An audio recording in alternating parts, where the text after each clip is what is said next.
Hi, ഇവിടെ free. Hi hi. Rajisha, ചില കഥാപാത്രങ്ങൾ നമ്മളെ തേടി വരും, ചില കഥാപാത്രങ്ങൾ നമ്മൾ തേടി പോകണം.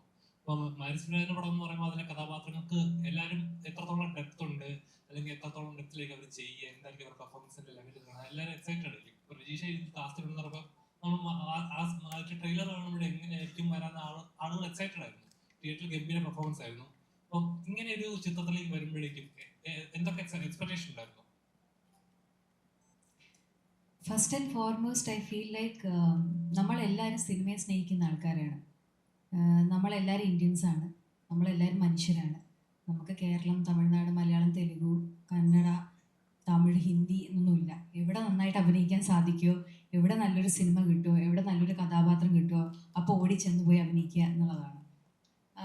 ഞാൻ ഭയങ്കര ഫോർച്ചുനേറ്റ് ആണ്. മാരി സാറിനെ പോലെയുള്ള ഒരു വിഷനറി, ഒരു ബ്രില്യൻ ഡയറക്ടർ. അദ്ദേഹം വീണ്ടും എന്നെ വിളിച്ചു.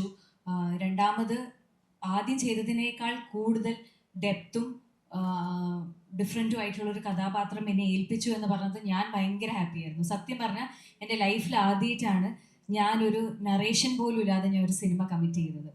എനിക്ക് ബൈസിൻ്റെ കഥ എന്താണെന്നോ എൻ്റെ കഥാപാത്രം എന്താണെന്നോ ഒരു ഐഡിയ ഇല്ലായിരുന്നു. ഷൂട്ടിന് 2 ദിവസം മുന്നെയാണ് കഥ എന്താണ് എന്ന് ഞാൻ അറിയണത്. അപ്പം നമ്മൾ അവിടെ പോയി ഒരു വർക്ക്ഷോപ്പ് അറ്റൻഡ് ചെയ്ത് നമ്മൾ അവിടെ തന്നെ താമസിച്ച് അവിടെയുള്ള ആൾക്കാരുടെ കൂടെ പഴകി. നമ്മളാരും മേക്കപ്പ് ഒന്നും ഇട്ടിട്ടില്ല. ഞാനാണെങ്കിലും ധ്രുവാണെങ്കിലും ഇപ്പോൾ നമ്മളൊക്കെ അവിടെ പോയി നിന്ന് ആ പണിയൊക്കെ ചെയ്ത് എന്നാലേ നമുക്ക് ഈ മേക്കപ്പ് ഇട്ട് പൊടിയടിച്ച് ക്യാമറയുടെ മുന്നിൽ വന്ന് അഭിനയിക്കുന്നതല്ല. നമുക്ക് അവിടുത്തെ ബോഡി ലാംഗ്വേജ് വരണമെങ്കിൽ, അവിടുത്തെ എക്സ്പ്രഷൻസ് വരണമെങ്കിൽ ഒക്കെ നമ്മൾ അത്ര എഫേർട്ട് ഇടണമല്ലോ. അപ്പം ഒരു ഭയങ്കര ഡിഫറെൻ്റ് ആയിട്ടുള്ള ഒരു ഫിലിം സ്കൂളാണ്, ഫിലിം മേക്കിംഗ് ആണ് മാരി സാറിൻ്റെ. അപ്പം I have been very fortunate that I got 2 chances with him. And ഇത്തവണ ബൈസൺ വന്നപ്പം രാജി എന്ന് പറയുന്ന കഥാപാത്രം എനിക്ക് തോന്നുന്നു എൻ്റെ ലൈഫിൽ, എൻ്റെ കരിയറിലെ one of the most important ക്യാരക്ടേഴ്സാണ്. കാരണം ഒരുപാട് ഞാൻ ഇതുവരെ ചെയ്യാത്ത ഒരുപാട് ലെയറിങ് ഈ ക്യാരക്ടറിനുണ്ട്.